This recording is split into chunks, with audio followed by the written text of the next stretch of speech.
Seriously আমি না বুঝতেছি না তুমি এরকম কেন করতেছো। আচ্ছা তুমি আমাকে বলো, বিএসসির জন্য আমার কানাডাতে স্কলারশিপ সহ সবকিছু রেডি ছিল, তুমি বললে এখন গেলে নাকি আমি তোমাকে হারাবো, তোমাকে অন্য কোনো ছেলের সাথে বিয়ে দিয়ে দিবে। ওকে ফাইন, আমি সবকিছু ক্যান্সেল করলাম।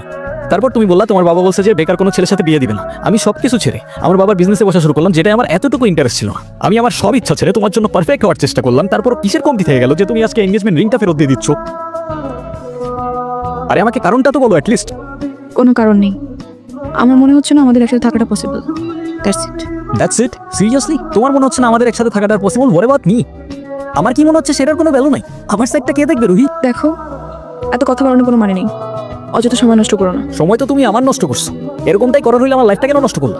ভেঙে ফেলা হইলে সব আগেই ভেঙে ফেলতা, নাকি হুট করে এখন বেটার কাউকে পেয়ে গেছো? তোমার যা ভাবা তুমি তাই ভাবতে পারো, আমার কোনো প্রবলেম নেই। আরে প্রবলেম তোমার থাকবে, প্রবলেম তো তোমার ক্যারেক্টারে।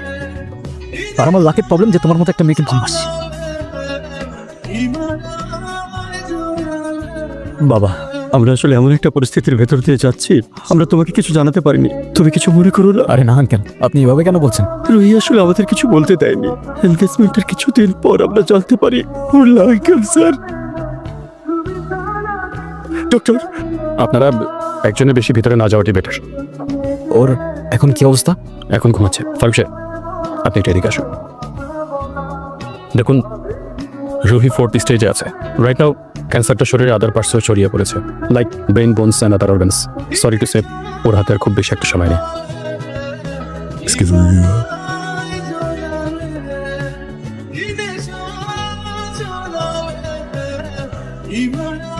বাই। ওই হ্যাঁ 1.5 বছর হয়ে গেছে। কিসের? প্রতিদিন তোমার এখান থেকে ভার্সিটিতে নিয়ে যাই, আবার এনে ড্রপ করি। হ্যাঁ তো আমি কি রাইড শেয়ার করি? না। তাইলে তেলের টাকা তুমি দাও। না কেন লাগবে, দিব। মারবো একটা। আচ্ছা তোমার কি আমার ইফোর্টস গুলো চোখে পড়ে না নাকি? তুমি কি বাই এনি চান্স আমাকে প্রপোজ করতেছো? I guess yes. দম নেই, এভাবে কেউ প্রপোজ করে? কত করে? 50 টাকা। আচ্ছা না, দেখো প্রপোজ করায় না তো আমার এক্সপিরিয়েন্স আছে, আর না বলতে পারি কবিদের মতো শের বা শায়রি, কিন্তু এটুকু বলতে পারি যে সারা জীবন আগলায় রাখতে পারবো, আর এফোর্টসে কোনো কমতি থাকবে না। আইসওয়ার। কসম করে ভালো না। কাঠগোলাপ আমার পছন্দ, তাই নিচ্ছি। আর তোমার ব্যাপারটা আমি ভেবে দেখো। Bye. I'll take that as a yes.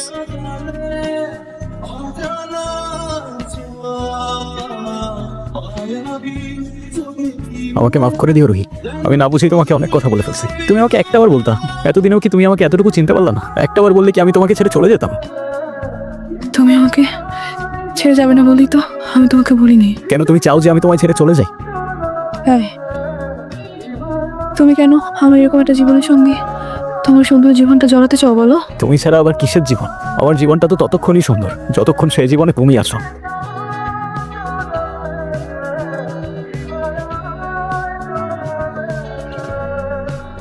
Rehan, সব জেনে শুনে এরকম করার না কোনো মানে হয় না, বুঝলি? আমি তোকে যেটা বলছি সেটা তোর ভালোর জন্য বাবা। এমন কিছু করিস না যাতে তোর জীবনটাই নষ্ট হয়ে যায়। মা আমি ওকে ভালোবাসি, প্লিজ একটু বুঝে কথা বলো। আমি তো বুঝলাম তুই ভালোবাসিস, কিন্তু বিয়ে ভালোবাসার জন্য নিজের ভবিষ্যৎটা নষ্ট করে দিবি? মানে মেয়েটা তো যে কোনো সময়। না মা প্লিজ, এটা তো আমার সাথেও হইতে পারতো না। আর আমার সাথে হইলে আর যাই হোক রুহি কখনো আমাকে ছেড়ে চলে যেত না।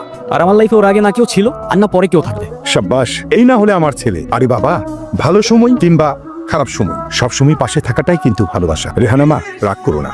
আল্লাহ না করুক যদি কখনো তোমার কিছু হয়ে যায়, আমি কি তোমাকে ছেড়ে চলে যাব? না, বরঞ্চ তোমার পাশে থেকেই আমি তোমাকে সাহস যোগাবো। Proud of you. এই যুগে তোর মতো কয়টা ছেলে আছে বল? ছেলে হিসাবে তোকে নিয়ে আমি গর্ব করি। আমার কথা রাগ করিস না। না মা, রাগ করি নাই। আচ্ছা ঘুমিয়ে পড়, রাত জাগিস না। হ্যাঁ ঠিক আছে, তোমরা যাও ঘুমায় পড়ো। মন খারাপ করিস না, দেখবি সময়ের সাথে সাথে সবকিছু ঠিক হয়ে যাবে। শুয়ে পড়েন, আমি আসি।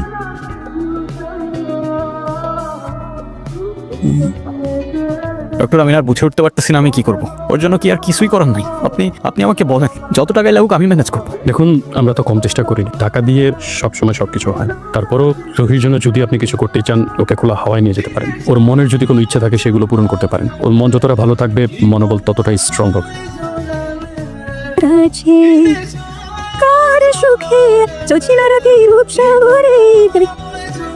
অযথা এসব কেন করছো রেহান? অযথা করছি? অযথা নয়তো কি? আমি আর কদিনই বা বাঁচবো? আমরা কে, কতদিন আর কতক্ষণ বাঁচবো সেটা কি আসলেই আমরা জানি রুহি? হিসেব করে লাভ কি বলো? যতক্ষণ নিঃশ্বাস আছে ততক্ষণ না হয় সেই মুহূর্তগুলোকে ঘিরেই বেঁচে থাকি। আজকে আছি, কালকে তো নাও থাকতে পারি, বলো। শুধু শুধু মায়াটা কেন বাড়াচ্ছ? মায়া বাড়ালে যে কষ্টটাও বাড়ে। দাঁড়াও, এক্ষুনি তোমার মন ভালো করে দিচ্ছি। তুমি কি ভিডিও করতেছো? Yes sir. আমি তোমাকে ছবি তুলতে বলছি, ভিডিও করতে বলিনি। আচ্ছা, তুমি যে আমার সাথে এত দূরে আসছো, তোমার বাসায় যদি জানতে পারে? কিভাবে জানবে? কে বলবে?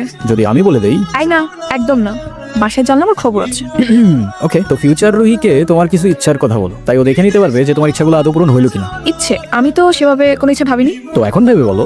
কোনো এক বিকেলে আমি তোমার সঙ্গে সমুদ্র দেখবো, ওকে, আর? আর সেই সমুদ্রের পাড়ে দুজন মিলে সন্ধ্যাবেলা ফানুস উড়াবো। আচ্ছা, কারণ সমুদ্র আমার অনেক কেট, তুমি আমি অনেক খুব অনেক মজা।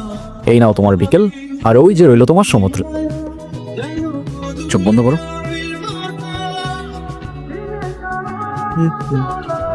কি? তো বলো, আর কি বাকি রইলো? আর কিছু বাকি নেই। Wrong answer. আছে তো। তো ফিউচার রুহিকে জানানোর মতো আর কোনো ইচ্ছা? না, তো তেমন কিছু মনে পড়ছে না। বুঝছো, যেটুক চাবা ওইটুকুই কিন্তু পাবা। পরের বার বললো না, আমি জিজ্ঞাসা করি না। আচ্ছা ওয়েট, আমরা ফানুস উড়ানোর পর ক্যান্ডেল নাইট ডিনার করবো, সাথে থাকবে সমুদ্রের ঢেউ আর বাতাসে থাকবে কাঠগোলাপের সুবাস। কেমন হবে? নিজের দোষে নিজেই ফাসলাম মনে হচ্ছে। আচ্ছা, তো ফিউচার রুহি শুনতে পাচ্ছ? তোমার ইচ্ছাগুলো পূরণ হইলো কিনা আমাদের জানিও কিন্তু। জিতবা। যতবার জিতলে এটা বোঝানো যায় যে আমার জীবনে না তোমার আগে কেউ ছিল আর না পরে কেউ থাকবে। এতটা ভালোবাসো আমায়, তুমি জানো আমার খুব ভয় হয়। মুখে যাই বলি না কেন, আমার মনে হয় আমার মানুষটা আমারই থাকুক, সে যেন আমার কখনো ভুলে না যায়। শুধু তোমারই থাকবো রুহি, কখনো ভুলো না। আমি অনেক লাকি যে তোমার মতো একটা মানুষ আমার লাইফে আসছে। আমার সব স্বপ্ন পূরণ হয়ে গেল। এই কিছু মুহূর্তে মনে হচ্ছে 1000 বছর বেঁচে থাকার স্বাদ পেয়ে গেলাম। আমার আর কোনো আফসোস।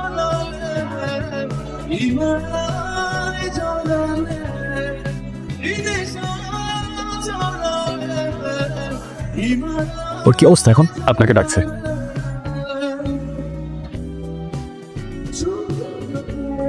কি ব্যাপার, তুমি কাঁদতেছো কেন? আরে আমি আছি তো। আরে না, কই কাচ্ছি না তো। কাজে ডাকছো? সবাই আসছে? হ্যাঁ, আসছে তো। ডাকো সবাইকে। মা, মা আমার কাছে বসো। বাবা মা, আমার কাছে আসো, বসো। রেডি? অলওয়েজ।